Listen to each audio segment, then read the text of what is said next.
10, so I'm going to get going. Thank you very much, everybody, for joining. Those that I have never met before, my name is Jelley. I'm one of the co-founders and the CEO of Project Portfolio Office. These are free sessions we do every quarter to all existing clients. Any user, irrespective of their role or profile or user group or access, is more than welcome to join. We actually do have a whole bunch of people that join that are interested in PPO or looking at PPO or considering PPO as well, so we open up for them as well. The intention of these sessions is we have an agile development process that we've been doing at PPO for many years now, and we generally do a deployment every week. Some deployments are big pieces of functionality, some are small little pieces, and some are back-end improvements and technical things. But we're constantly improving the product, but we know that most of you probably have 5, 6, 7, 10, 20 business apps that you use, and trying to stay aligned to all of them and know what's the newest thing and all the rest of it is a challenge in itself. So while we do send out a blog, and we send that every single Thursday, and that includes all the new release functionality with updated videos and product features and those things, what we do have as well, bit of feedback there. What we do have as well is this quarterly webinar. We're on a quarterly basis. We invite all of you to the session. It's 1 hour in the middle of the day. We don't record this. It's a live session.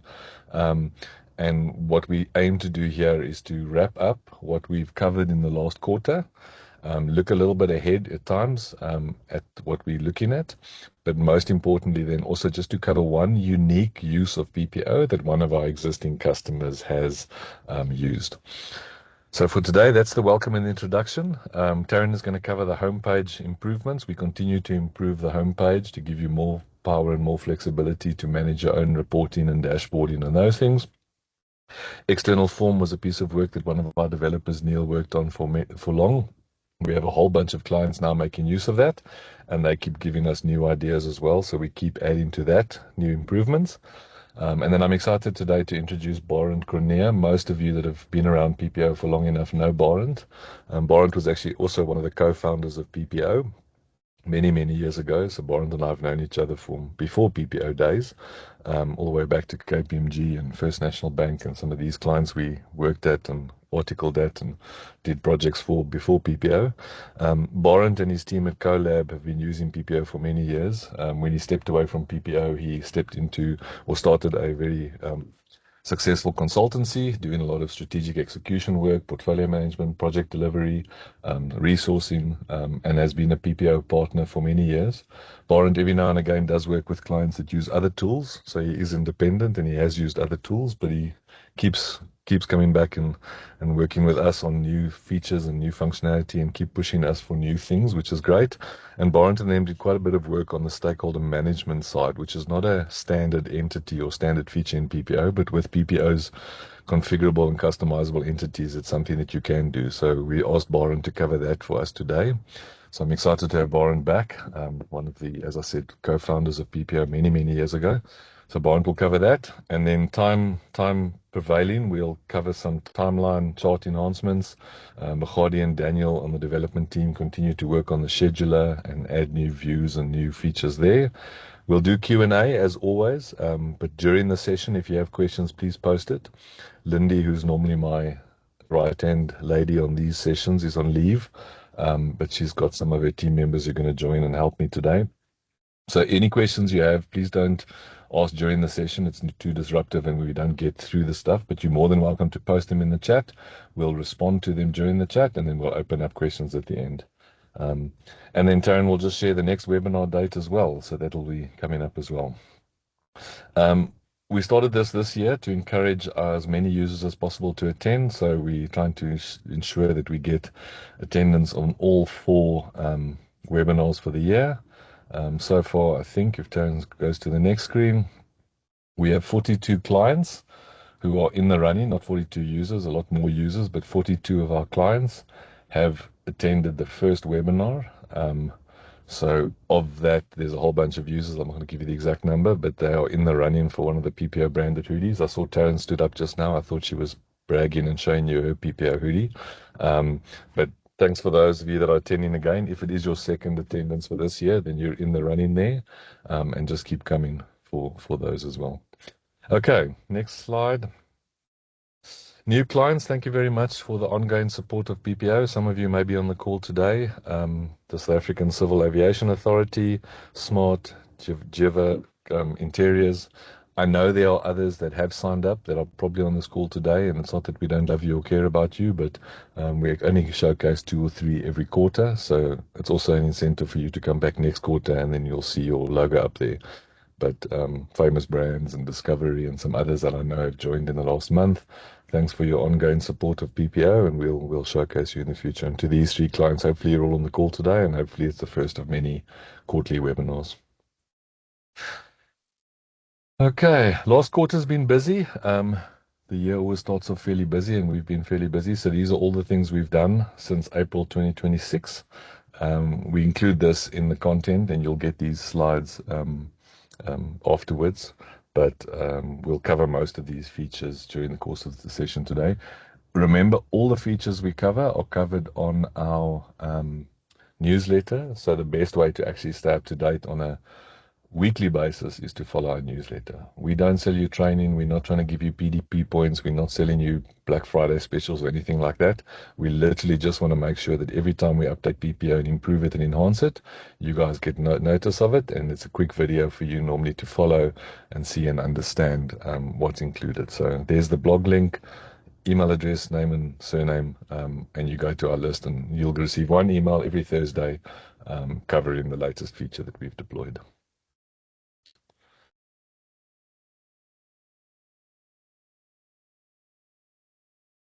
Okay, Taryn, is this? That's ready for me to go. I will switch over. Yeah. I'm gonna hand over to Taryn, and I'll be manning the chat with some of the team members. So if there are any questions, pop them in there. But I'm gonna hand over to Taryn. She'll take us through, and then she'll hand over to Baron to do his section as well. Okay, so everyone can see my screen. Yeah. Okay. Yep. Perfect. Okay, so based on the agenda that we've got today, we are starting with the Gauge widget, and as guys mentioned, I want to start making use of or focusing your attention on our product news. So you're going to see that today I'm going to run our webinar completely all off of one homepage view, and I'll be able to cover every feature based on a customized homepage view that I've developed. So the first thing is the Gauge widget. So if you click on this link, this is one of the product news articles that was published when we introduced the Gauge widget. So you can see the Gauge widget has been around since the 23rd of April. As you can see, it's got a video, it's got some examples, it's got the different styles, the use cases, all the different variations in terms of the type of fields. You can have the semicircle, full circle, speedometer. So there's various options that you have when configuring the Gauge widget. So the Gauge widget, you would be used to seeing that on the project status dashboard. So on your project status dashboard, you had a Gauge widget for your actual progress variance, and you had one for your cost variance. But those were chart types that were built into the status dashboard but couldn't be configured elsewhere in PPO. So not on a list page, not on a home page view. We've now made it available for you to configure any data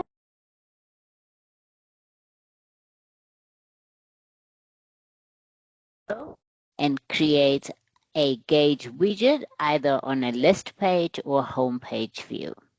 So the knowledge base article is another key resource that you have available to you. So this knowledge base is slightly different to the product news. The product news we use to announce the new feature, give you a general overview of what it does, how it's valuable to you, what benefit it gives to you.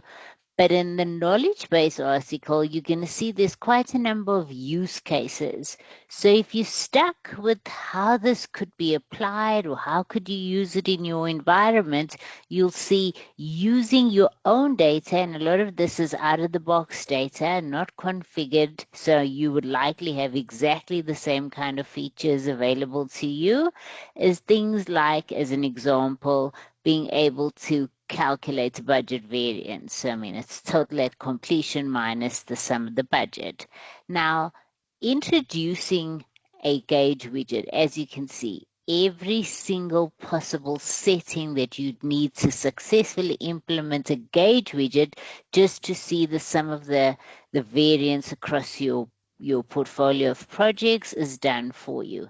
And I'm going to replicate that quite easily. So, I mean, if I came into my homepage view, I customized it, I want to add a widget, that widget is a gauge widget, I want to use my cost data because that's where that sits, I've got my gauge, all this type of functionality you're seeing me doing should be you should be used to seeing. I've moved it around, I want to name it, I'm going to call it my cost variance. And if I were to do this, I'm going to do it out of memory, but you can refer to your knowledge base for step-by-step instructions on being able to see it. In this case, this is a variance. There's another one here where there's the actual amount that you maybe want to see, the value of the amount. So maybe I'm going to go with the value and I'm going to say the currency. I can choose my decimal, my currency symbol, and here I'm going to say what my cost variance is. Calculations, you have your, I mean, this is calculated key metrics that was introduced some time ago. And in this case, I want to have my total at completion. The math that I'm going to use here is the sum. I need more math here to help me calculate this. I'm going to introduce the math. I'm going to say my sum of my total at completion. My math is going to be minus. The field that I need is my budget. More math being the sum. So the sum of my budget, the sum of my total at completion minus my sum of my budget is going to give me a variance. I can choose to go with auto. I can change the shape. I can change the style. If it's less than 0, meaning I have overspent, it's going to show it in red. That's what the condition does. If there's a threshold, I can apply a threshold. So only highlight it when I've overspent by 1 million, as an example. You could choose to do that, or you could choose to use a range. So, I mean, if I kept it at condition, anything that is overspent, so anything that is less than 0, is an overspend, and if I were to implement as it is, that is the sum of my cost variance. If I save this, I have a new widget that I've just created using a gauge. If I want to validate that my cost variance being reported is accurate, I can go to my cost list page using some key metrics that are already here. The same value that I see there is the same value that I'm seeing on my gauge widget. So it's as easy as that.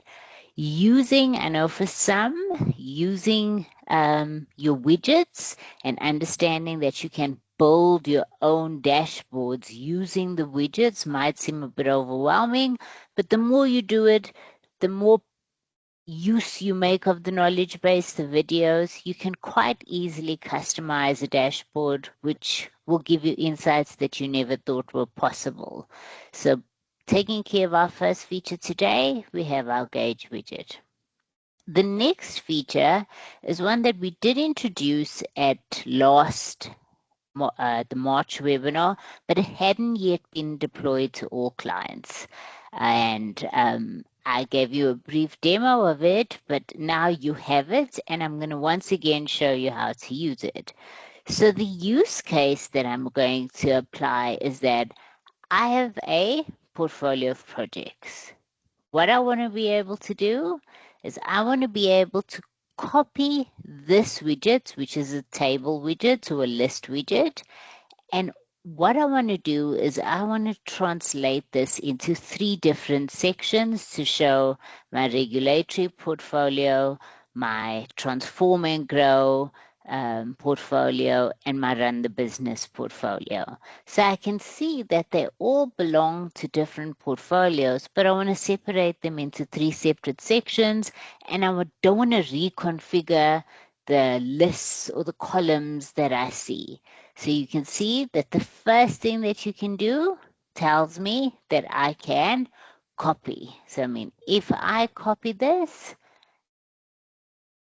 I can paste the widget. If I paste the widget, I can choose to paste it in an existing panel or in a completely new panel. And that's up to you to decide.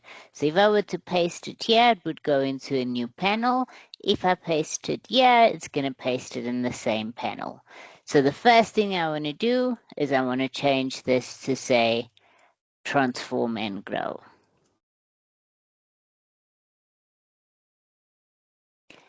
And all I'm going to do in this case is change nothing else but change the portfolio type to be transform and grow. And nothing else has changed. I've got exactly the same thing. I've got my transform and grow. In this case, I want this to now be my run the business. I can run the business. But this is a very simple example, but there could be ones that are slightly more complex. So all I can do in this case is choose my portfolio type, and I'm going to call this select run the business. Nothing else changes. I have less projects. And then my final one is to copy the widget, paste it in the same panel. It pastes it right at the top. Did I do it? Oh, I didn't. I pasted it in a new panel. So there's the example where you can see I can paste it within the same panel or in a completely new panel. In this case, I created a new panel when I pasted it, and I can choose to change this one to be regulatory.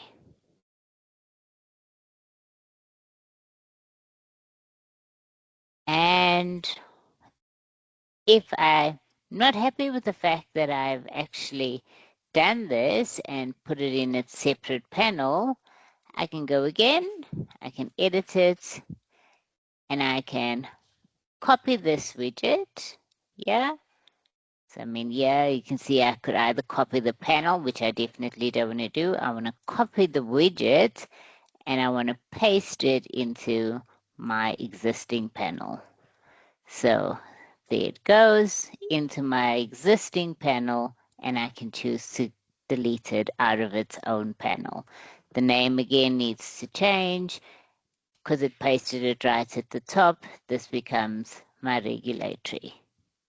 So there's various examples of how you'd want to be able to use this. Maybe you've got different divisions or departments and you've configured a dashboard per department, or you've got a KPI report that you want to change and all you want to do is change the KPIs for the month or the period without reconfiguring everything. You can do that, and this was a simple example of that.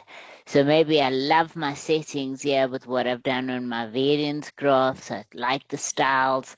I want to be able to just copy them all as I've got it and paste it in a completely new panel, paste it in the same panel, and you'll only see that functionality when you're in the edit mode. So copy on the widget itself means you're copying just the widget.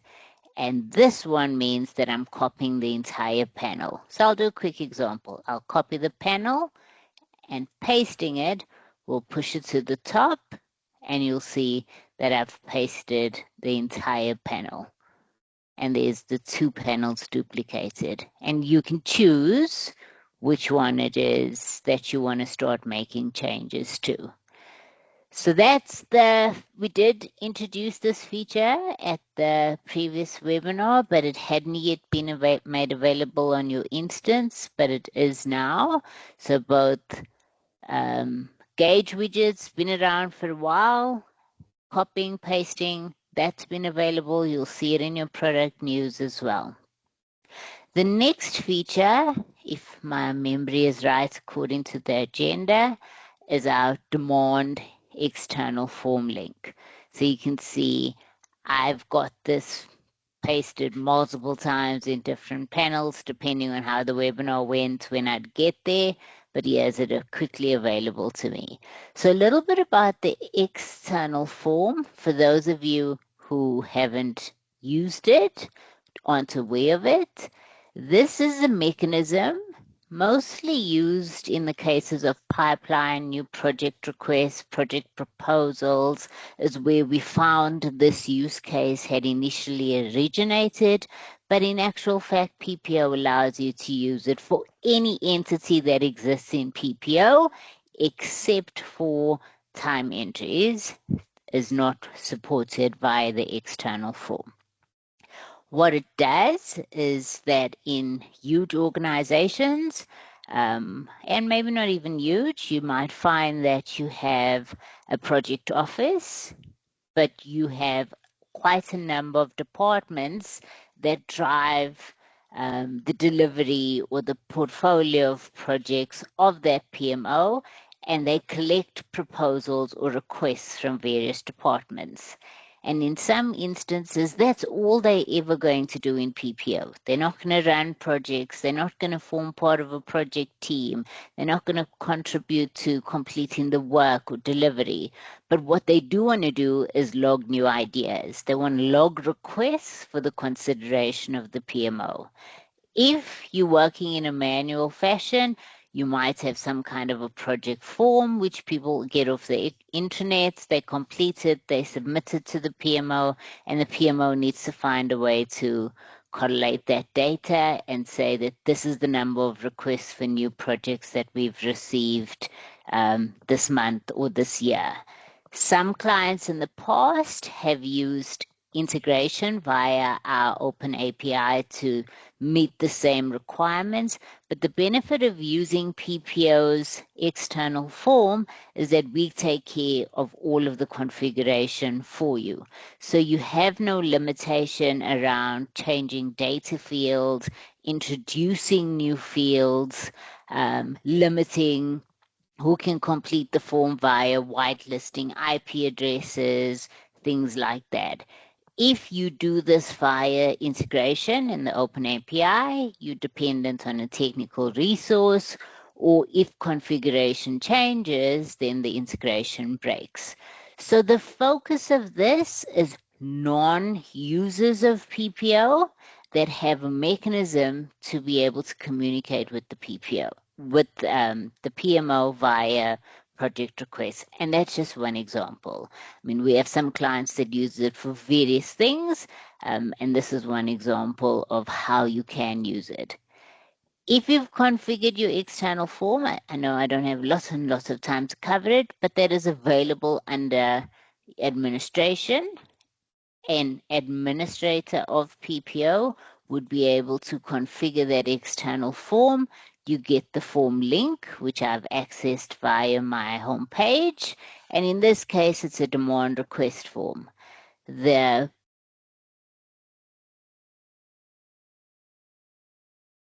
You decide what is the requirement to be captured by the non-user of PPO. And when we say non-user, we mean they don't need a subscription, a license, or anything like that. You can choose to hide fields from them. You can choose to exclude whole categories of fields. And you can also change the caption to more business language. So in the PMO, you might be talking about goals and needs and business objectives and describe your idea, where for that just means is as a question, what do you want? When do you want it? What does it look like? And you can change the external caption that the user sees based on whatever you want to change it to. The two new features that I'm going to talk about today is the fact that PPO also some time ago introduced a default value. And in this case, the follow-up date is set to 7 days from today as a default value for when you need to follow up with the requester of this idea. Previously, if a field like the follow-up date or the business priority, because you don't want them setting priorities, if they were excluded from the capturing of the form, they did not pre-populate with those default values. So that became a challenge in that the PMO received it and those fields were blank, and there was an expectation that they would have been pre-populated based on the default values. In my example, I have both the business priority and follow-up date as fields that are excluded, but I also have a pre-population requirement for these fields. In this case, my business priority should default to medium, and my follow-up date should default to 7 days from today. So in order to access the form, you need to request an OTP.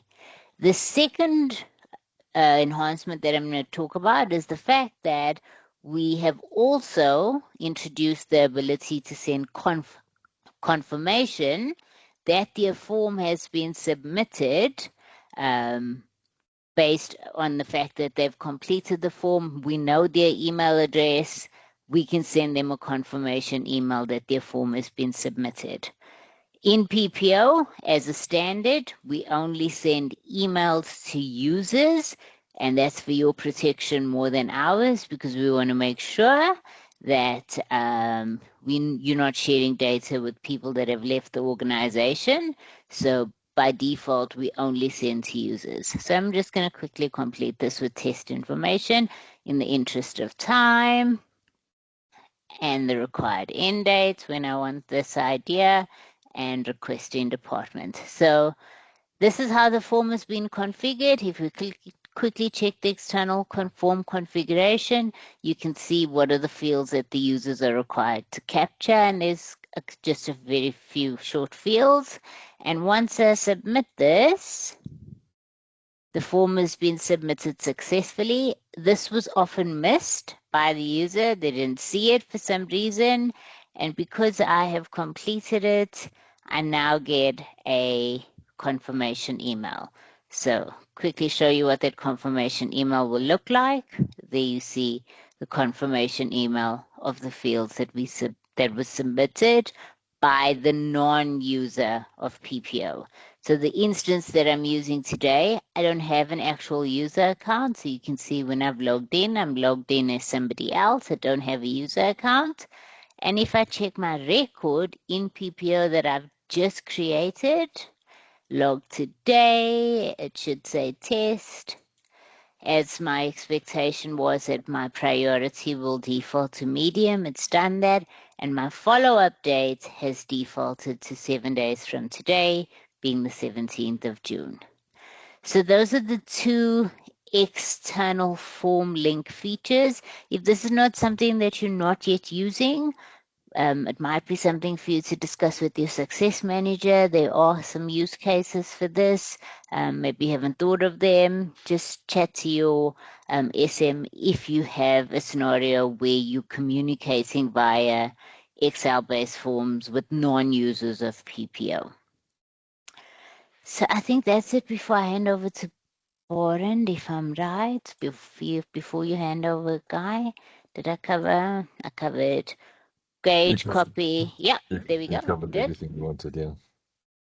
Okay. Okay. We're getting quite a bit of traction on this demand form. So if you haven't used it yet or you're not sure, you reach out and let us help you. But there are more and more clients making use of it. And as with anything we release in PPO, the more users that use it, the more enhancements we get, the more we improve it as we go forward. Okay, I'm sure we can run out of time because we always do on these sessions, and Tarryn's covered quite a bit of that content, so thanks, Tarryn. Very quickly, Barend Cornea runs a company called Colab, focusing on the project execution, strategic execution, project delivery side. Barend and I overlapped at KPMG many years ago when we did our articles. He was in the Joburg office, I was in the Pretoria office. We then both worked together at F&B as independent contractors in the PMO. And at some stage, each of us ran a PMO for F&B. And it was during those days that Barend and I and a couple of others decided we need to develop a simple online project portfolio management tool. Barend's affinity has always been on the people side and the consulting side and strategic execution. I tended more to focus on the technology side. So as the business grew and things started to change, we realized we couldn't have a consulting business and a software business. That was too complicated. So I continued to look after the software side, and Barend started CoLab and focused on the consulting and execution side. Barend has used PPO from the beginning, has used it at a number of clients and engagements, and as I mentioned earlier, has also used competing products, and every now and again tells us where we need to improve and where we need to do stuff better, but then also gives us good feedback to say these are still areas where he believes PPO is best in the market for that. So Barend, thanks for your time today, and thanks for the journey of many, many, many years. Whenever we get asked by clients to recommend organizations, CoLab is normally one of the first on the list. A strong organization with lots of PPO experience and, more importantly, significant portfolio and project management experience. So I'm going to hand over to Barend, and he's going to cover this. Once again, if there's any questions, you can post them. Once Barend is finished, if they're specific to him, he can also jump on the chat. And Barend is the type of guy that wouldn't mind us sharing his contact details. So if you do want to connect with Barend, shoot any of the PPO people who you're close to an email. Tell them you'd love to have a chat with Barend, and we'll connect the two of you, and you guys can then connect, and Barend can discuss some of the stuff that maybe you want some more details for today. Thanks, Barend, for the session. Awesome. I can't believe it's taken us so long to pin you down. But thanks for joining today. Yeah, awesome. Thanks, Guy. Great introduction. Tarryn's call to me was, I have a question, you can't say no. So that was how you get me. So I'm going to share my screen, and I'm going to try and be quick. Just on your introduction, I must say, we get to deal with all kinds of technologies, and I don't know if it's just bias, but I mean, I deal with many things, and yes, like I can just tell you, there are so many tools that suck out there. So it's always nice just dealing with PPO, but so I'm a glad participant or a willing participant. Just quickly, basic lifecycle view. So the question is always, if we talk about stakeholder management, the topic is, where do you introduce that? There's always the topic around, as project managers, we tend to look at stakeholders as people working on the project. And then invariably you kind of during, early stages or during initiation, we like to have a look at stakeholder management. A typical little life cycle says, we like to do stakeholder analysis up front and early. Now, I'm not going to delve into a lot of change management stuff here, but I mean, obviously these two in the project management world, stakeholder and communication knowledge areas typically overlap with the change management discipline and profession. And, one of the questions always asked is, when you say, what makes a project succeed, how do you measure that? As the age-old debate, and that's always, scope, time, quality, and cost, and all those kinds of questions. But we always leave out, it's actually when the customer is happy. So we've got to always look at, in my world, I always say, well, who do we serve? What do they need before we start delivering the project? So I'm talking a little bit about the stakeholder analysis side, and how we've been doing it is, if I take you to just a normal project page, and you'll recognize all the demo projects here. So I'm looking on some demo data, so forgive the accuracy. But, we just identify at a project stakeholder level, sponsor, owner, project manager. So we want to obviously always know who they are early on. And then what we've done is we've created and configured a stakeholder entity where we just do basic functionality here, identify the stakeholders on the project. We then like to understand what their role is, and then we just put them into groups. And in our business, we've just identified 3 different groups. Obviously, we can go much wider, but typically we've got a project team. Are they? I'm not sure if you see my drop downs, but project team. Are they part of the ownership? Or are they part of the community that are impacted? So the ownership, those are the sponsors and owners. Those are the people who make the big decisions about the project. The project team are the people doing the work, and then the community are those that are impacted, and typically where the change management sits and who we need to look after and communicate to and deal with the adoption side of the equation. And then the typical normal thing, what influence do they have on this project, and then how much do they like the project? How much do they support it? And so just a basic ranking that we do there out of 10. And then also what we have is someone who looks after that relationship, so, you can assign people to, okay, you got to stay close to that individual, or, you'll have change agents and change champions and your whole change management and communication plan. Now, we've just configured a very basic configure to just do this. Obviously, from a change management perspective, you can do your change impact assessment, and you can start thinking about how you can really do lots more from a change management perspective on the config. Now, once I've done this as a PM, my view that I want to see is, well, give me a grid that shows me the support and influence levels so that I can see how my stakeholders are scattered on the graph. And I can see who I need to look after, or, who the key players are, who I need to keep informed, and where do I spend minimal effort, and who do I need to keep satisfied. But then also furthermore, I can look at this and say, okay, well, listen, if, in fact, when I do this is at a project level. So I'm now looking at my stakeholders and where are they all, situated. Obviously, my communication plan is then going to say, well, I've got to look after these guys in a certain way. These people need to get certain comms in a certain rhythm, and whichever mechanisms we use, these people we got to satisfy, but these people not so problematic.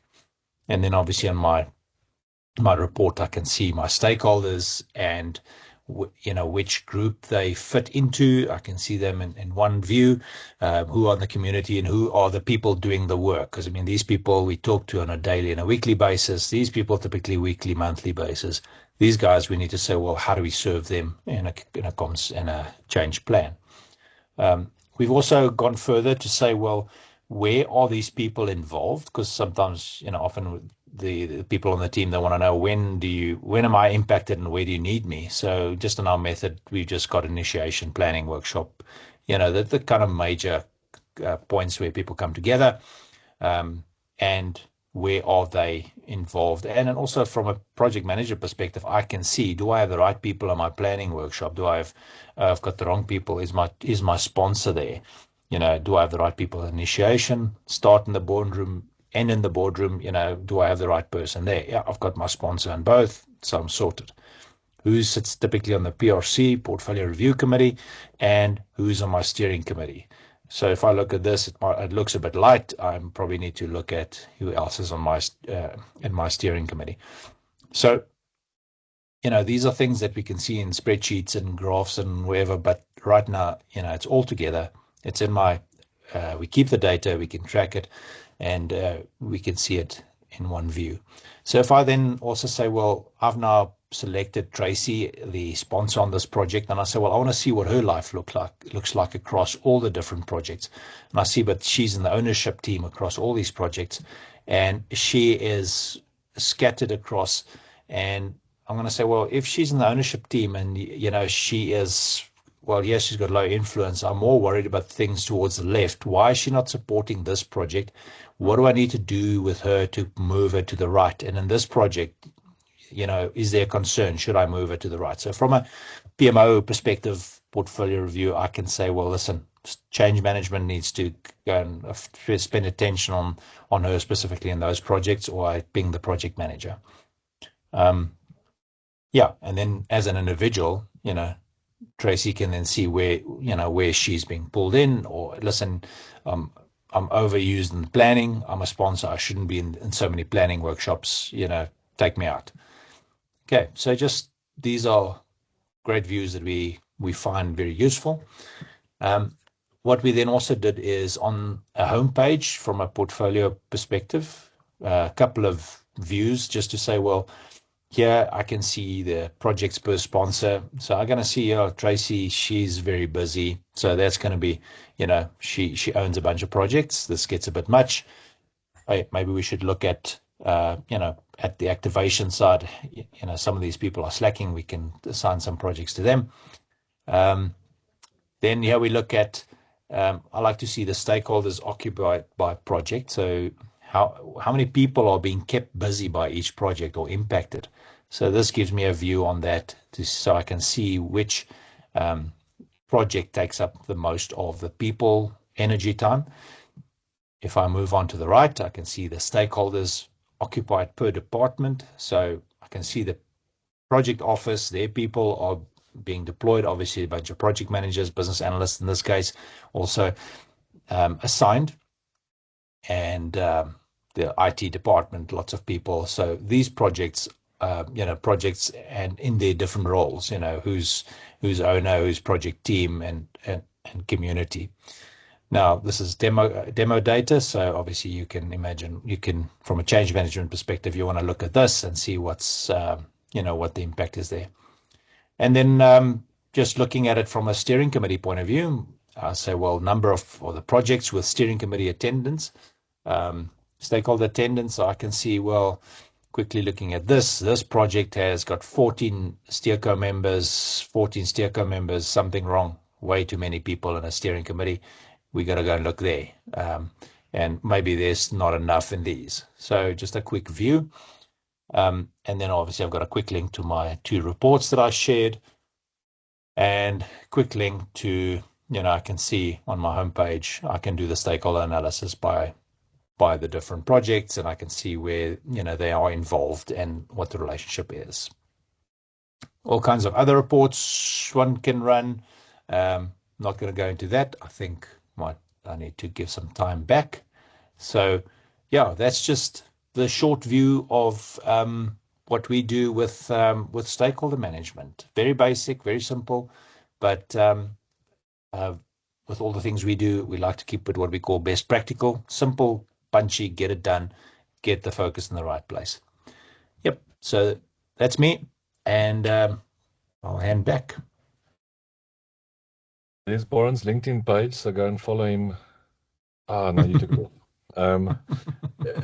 Boran is, I think you've oversimplified it by saying it's very simple. I think that's the benefit of working with Boran and the Colab guys, is they don't over-engineer it. Boran and I both come from one of the big accounting firms, which are now advisory firms, and the general tendency is to always overcomplicate these things and make it so complex. But Boran has for many years kept things very simple. And Boran, while it looks very simple, I would challenge any PMO manager on this call to say that they can do this today in Excel or any tool that they have, and even in PPO, and most of them won't be able to do it. So I think it is very simple, the execution side of it.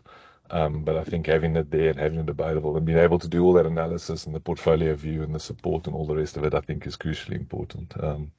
And for all of you that work in large to medium-sized corporates, I mean, stakeholder management is probably one of the biggest things that PMO managers spend their time doing, in terms of managing all the different role players and making sure you have the necessary support and influence to get what you need to run your PMOs.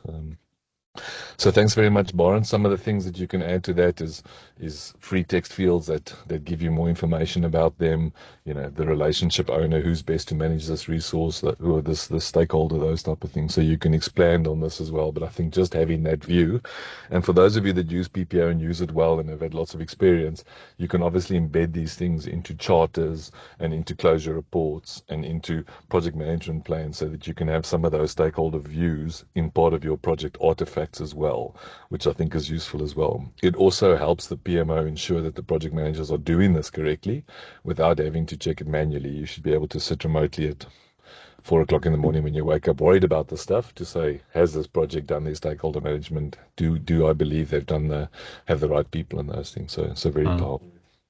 Yeah, I mean, it sits in our project charter that the system produces. That graph sits there. It's front and center.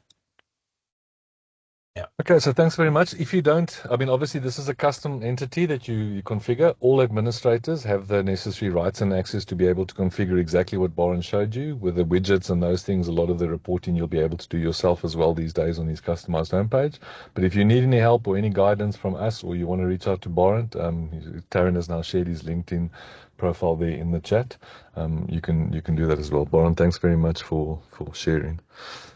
Okay. There were some questions asked about training and YouTube videos and entities on the demand. I've answered most of those, and Anelda has given us some good input there on the stakeholder stuff as well. She's from Famous Brands and also does quite a bit of stakeholder management within her PMO. So I think she's also excited about what she sees, and I know she does some other stuff as well with her stakeholder stuff. Okay, Tarryn, I think we've got about 10 minutes left probably, and I know we're going to rush through the end part like we always do. But let's cover what we need to.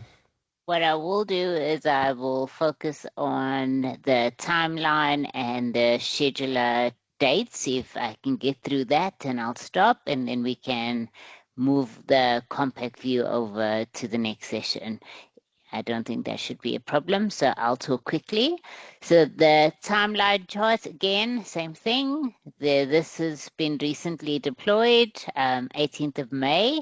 This is a mechanism for you to see the timeline of delivery milestones. It's a new chart type that we've introduced, so it's not a widget yet. So you can't build a timeline widget on your homepage or your list page, but you can definitely incorporate it into existing reports and dashboards. So if I were to look at out of the box scenarios in which we've deployed it is in the demand dashboard. So if you don't have this and you don't see it, it means that you can reach out to your success manager or the support desk and ask them to introduce it for you. This demand timeline is based, or it's using date information. So, I mean, a timeline usually implies there's some kind of a date attached to it. And this is timeline by business priority. We can see, but the required end date is where it's plotted. So the required end date here, 3rd of July versus this being the 1st of August. So the earliest date first, the latest date here. So what we can see is that we've got a critical demand item where the required end date is the 5th of September. So it takes your existing demand data, plots it on a timeline using any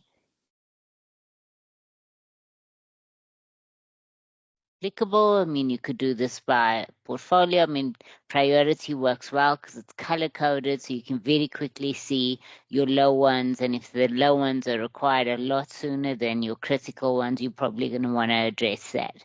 So that's the timeline dashboard, and that's an out-of-the-box solution that we configured that we think would work. Don't see it, support ticket or success manager. Another example is if you're using programs. So for again, it's out of the box functionality available in PPO. Programs allow you to link projects to a program, and within that program dashboard, you can report on the performance of the program as a whole in a single reporting output. How we've configured the timeline is to show upcoming program milestones across all the projects in that program. The color coding in this case is a depiction of the overall health of the project. So this is an amber project, and its upcoming milestone here is planned for the 8th of June. The 8th of June is come and gone. So we probably need to consider this one. It's probably overdue, and there's a negative variance on this. So per project, you can see upcoming milestones. If the date is in the past, it's likely that that milestone is open and has a variance assigned to it. So this is milestones per project, upcoming, based on the project health for the projects in this specific program. If you guys have any other scenarios where you want to understand whether the timeline would work for your use case, reach out to your success manager and they'll be able to assist you.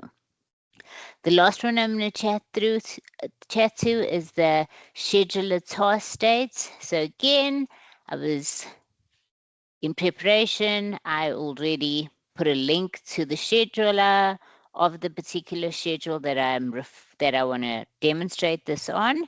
So previously, the way that it worked in PPO is that you could update the start date here. You could change the start date, but you had to calculate the duration. And if you said the start date is the 3rd, your only mechanism was to be able to say 6 days. And when you did that and you said 6 days, then it would calculate the finish date. So we've changed that. We've given you a mechanism to be able to do bidirectional editing. So the task starts on the 21st of May and it ends on the 21st of May. But I want to be able to update the duration and just the duration, and through updating the duration, the planned end date changes. Or I want to be able to update the end date and the duration changes. So it's bidirectional editing between the planned end dates and the duration. You no longer have the limitation of only using the start date and the duration to determine the finish date. You can do it either way. Finish date, which calculates duration, or duration that calculates the end date. The feature that I haven't covered yet for today is the compact view. We'll carry it over to the next session that's happening in September. So if I went back to my slide set, give me 1 second. I am going to skip the next poll question, but I would maybe want you to answer this one but we don't have lots of time. But our client spotlights is based on how you guys use PPO and what you want to see. So if you've got any information around the next client spotlight, so maybe you're struggling with benefits, but I think we've done benefits before.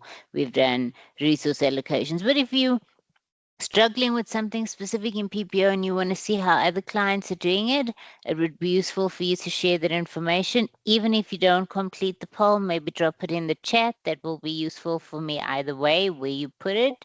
It's not so much of a concern as long as you let us know.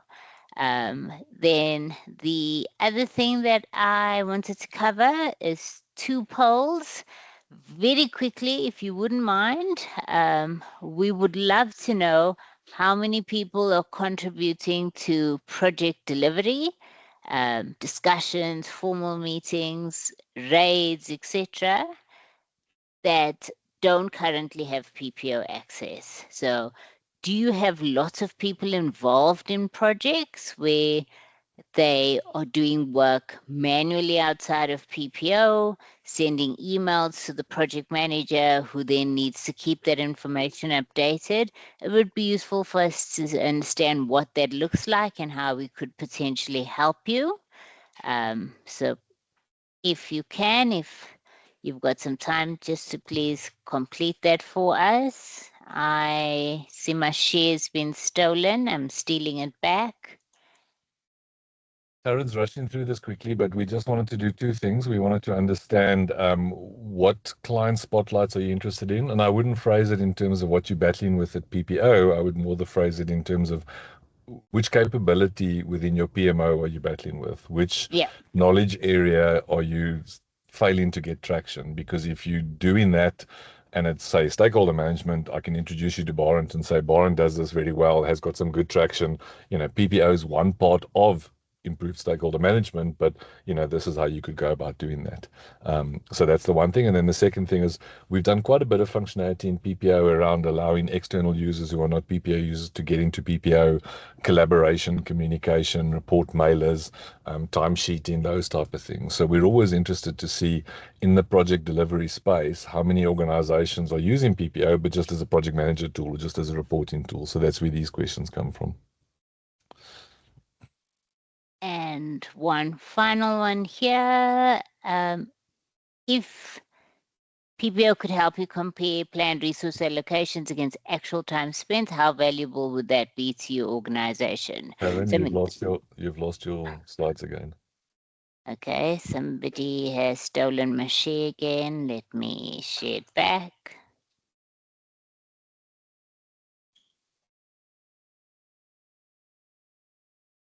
So the reason for this question is planned resource allocations gives you a plan time. That helps you figure out, this is how I've planned my resources. But to understand if the accuracy of your planning, you need to know what time was spent and do a comparison against that planned time to check your variances. This gives you the insights as to whether our planning is good, our planning is really bad, we're always underestimating how long things take. And to do time sheeting, you would always need your time spent. So we're just trying to understand how much of using time sheeting and understanding time spent with the goal of improving your planning, how useful that would be to you. We've only got a couple of minutes left, and I know everyone's going to start jumping off. Thanks very much, everybody, for joining. Last question. We can leave it, Tarryn. We skip it. We've got too many questions here today for the time we've got left. Move to the next one. Yeah, this is our final one, just to rate the success, rate the value of the webinar, and that's final. Let's go to the last slide in the presentation. Our last slide is our next webinar, is that right? Correct. I think so. Okay, give me 1 second.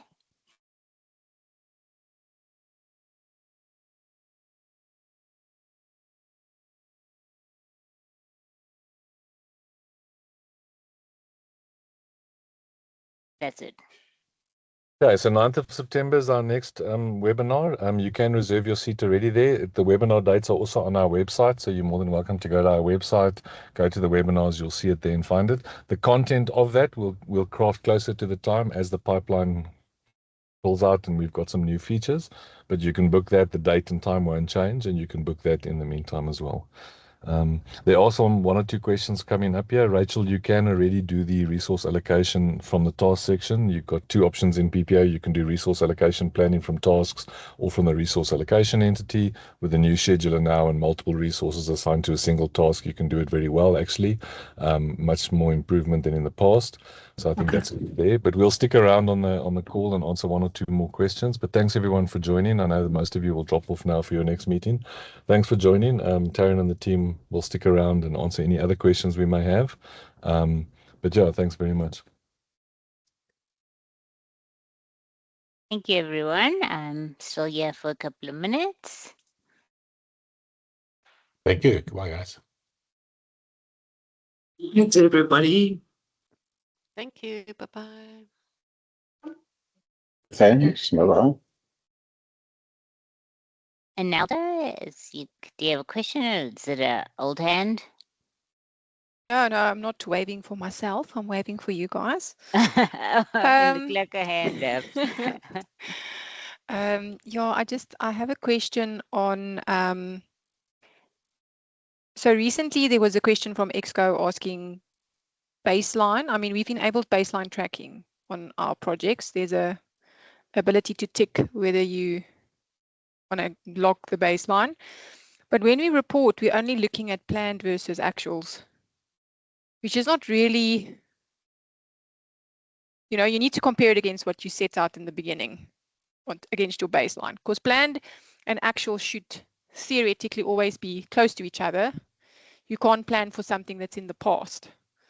So is there any way that is something we can build to make that more transparent?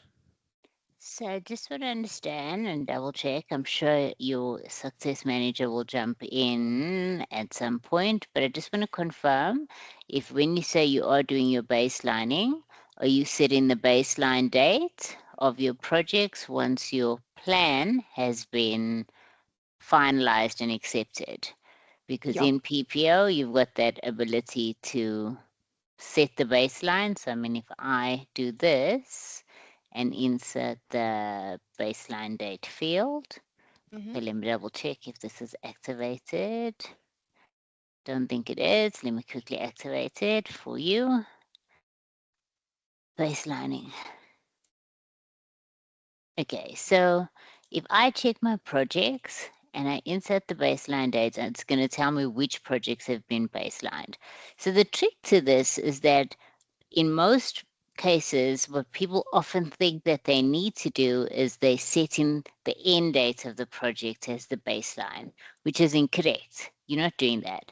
What you're actually doing is you set in the date on which the plan was finalized and accepted as approved. Mhm. So if I were to look at this project, the rest that has blank dates means the baseline hasn't been set. So if I look at this, this is saying that the baseline has been set to the 6th of June. So as at the 6th of June, what this is saying is that the project manager is committing to these dates that they see on the schedule. So they're basically saying that everything that you see on the scheduler, I'm going to have this work completed by the end date as I had set it on the 6th of June. So if on the 6th of June, this date had showed the 12th of April, there's already slippage. Because on the 6th of June, so you want them, you still want to have the ability to change this. I mean, and when you have scope changes or change request, you're basically saying that we accept a timeline extension, and you would then go review and revise the baseline. There is an existing report in PPO under tasks, and this is the task variance report. So that project that I'm looking at is the cost to income ratio. So this will show me, and if I disable the filter and look at all completed tasks as well, it's going to tell me whether there's been any slippage on tasks from the 6th of June. So when I look at this, on the 6th of June, the start and end date of this specific task was the 29th of March to start and end. If I go and look at the schedule now, the schedule is saying that the start and end date is the 5th of April. So between the 100%. 6th of June and the 10th of June, they've adjusted dates and there's a 7-day slippage.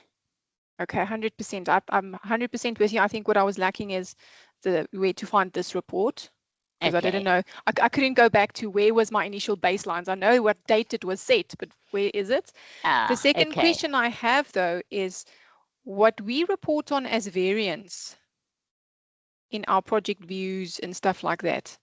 Is that planned versus actual or planned versus baseline? It's planned versus the actuals on the current plan start and end date. Okay, and if It's I want to not- change that, can I change that? It's likely that you can. I mean, you'd have to build a report. I mean, you can do that if you want to be able to compare the variance. So you'd basically have introduce new variance fields that show you the difference between the start and end of the plan, the variance based on the baseline start and end date, and not variance based on the planned end date. Yeah, because the problem I have is your planned and actuals shouldn't be much out. If you missed your deadline today, you have to move your deadline to tomorrow. Yeah. So then your planned versus actuals are always looking like we're on track. Yeah. But so it's not the case. You get what I'm saying? Yes, I'm confident you'd be able to do it with the calculated field because the baseline dates do exist. So right now you have planned progress that's based on the planned start and end dates, and you could probably have planned progress based on the baseline start and end date, and you'll see it might be a bit confusing, but I mean you could get used to it. But yeah, since we have the data. Sorry, so what you're saying is I should actually just look at how to add calculated fields, bring that field in, and then, we can talk about how it surfaces on a report. Yeah, but it's probably something that would need to be done through a function. So I'd suggest reaching out to the SM or to the support desk to help you to do that. I don't think it'll be a simple calculation that you'll be able to do yourself, but You definitely underestimate possible. me, hey? I'm just so pulling your leg. sorry. I'm just pulling your leg. Tarryn, don't worry. The problem's going to end up with Guy as the SM. So just promise everything, and then Nelda and Guy can sort it out. Okay, no, awesome. Yeah. Thanks, Tarryn. I Okay. appreciate that. No stress. Any other questions?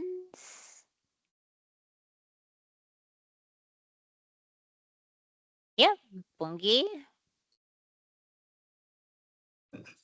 No. Hi, thanks very much. And also thanks for the question that was asked, because I've also had quite a number of challenges with the issues of the baselines when you want to report against an original baseline, irrespective of whatever changes that have happened during the project. But I actually find that the baselines, they keep on moving, and you've got a problem when you want to measure against baseline 1 or baseline 2. So thanks for that discussion. What I was trying to get clarity on the chat was, we normally find that, like, for example, I'm from the Department of Health. Okay. You will find that, for example, you start with your inception stage, then you go to your design, then you continue to your concept, detailed design, construction, and up to close out. I find that you assume that these things are known, but all of a sudden on a project, you find that somebody has got construction starting before tender, or construction starting before design. Now, Okay. I was just checking whether, because I haven't really been probably operating at a portfolio level, not at a project level, I have not really been updated whether we are now able to specify these mandatory relationships, that when somebody, like now, that you've shown us that instead of putting, if you know that you are actually changing this other date, you can just go and put in it's 30 days, and then it will populate the other date. What I will normally find is that when people populate in trying to get rid of the reds within the reds within their reports, they'll just go and change dates anyhow, and that's where you find that the other activity that should happen as number 2, now it's sitting at number 7. If the mandatory relationships were specified, then you are unable, people can't actually do that. So my question was, I was trying to check whether that has now been enabled. I might not have been aware. Maybe that has been enabled, or there is a way of managing that problem that we see cropping up. Thank you. So there's various ways to address your problem. Number one is that you could have a template project. So what happens is, I'm not sure if you're aware that that when a project gets added, there's business rules that trigger. So where your health indicators come from, your governance requirements, your comments, all of those things. It's based on a rule that says we create items from a template project. So you can go and you can set up your schedule as you would like it to be applied to every project. When the project gets created, because in your template you've already built the mandatory relationships, it will create the project with the schedule in the order that you want. Ideally, what should also be happening is that, I don't know if you have it as well, if you don't go the route of creating items from a template project, you would typically have gate reviews. You would have a gate review at the end of every stage. The responsibility of the gate reviewer or approver would be, if you're in the planning gate, or in your case, you might call it design and documentation, based on your methodology or whatever your life cycle stage is for that. At the end of that stage, you would be checking the format and the order of the schedule as the gate reviewer. If you approve the project to move into the next stage and the schedule is incorrect, then that's on the gate reviewer who did a inadequate review. So that's another way you can govern it. You can govern it through gate reviews, making sure that a formal review of the setup of the plan is accurate, either a template project that auto creates the tasks, and you can also introduce the concept of baselining, which would address it. And finally, you can introduce validation rules. Validation rules is probably one of the items that I would avoid as much as possible because it could make it very restrictive. So you could set it up in such a way that if you've got something like, if you don't want them to be changing dates or planned end dates or things like that, you can start setting some maximum durations. So while the template gets created for them, if you believe stakeholder analysis should never take more than 5 days, there'll be a validation rule that says the stakeholder analysis activity should never be, the duration should never be longer than 5 days. So if they attempt to change a date, that then they would be validated and they'd be stopped from doing that. But it comes with its own level of complexity. You'll start getting lots of pushback and you probably don't want to do that in every task. But there's different scenarios to go, or different ways that you can govern the exceptions or non-compliance.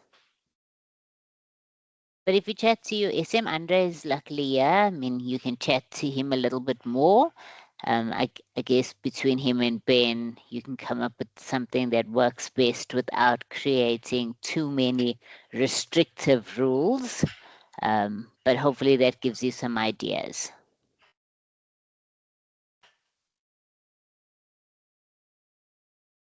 Bongi, did that answer your question?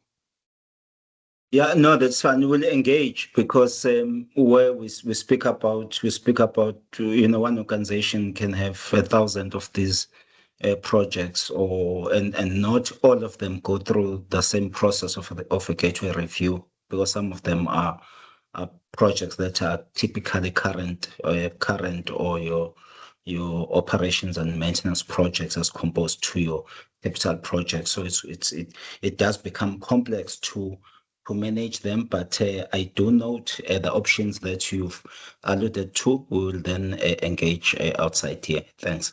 Yeah, I mean, you could even implement a rule as simple as tell me how many, give me a count of tasks where the planned end date changed in the last 7 days.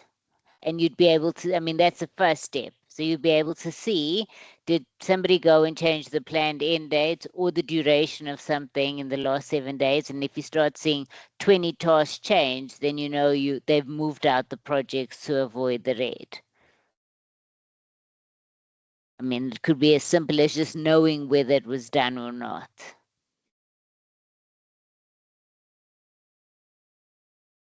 Okay, so if there aren't any other questions, I am going to end the call. Eben, Shalima, Xavier, Mercy, any other questions? Are you guys good? All good, thank you. Okay, thank you so Sounds much. good. Thank you. Thank you. Thanks, Tarryn. Cheers, everybody. Bye. Bye. Thank you. Bye.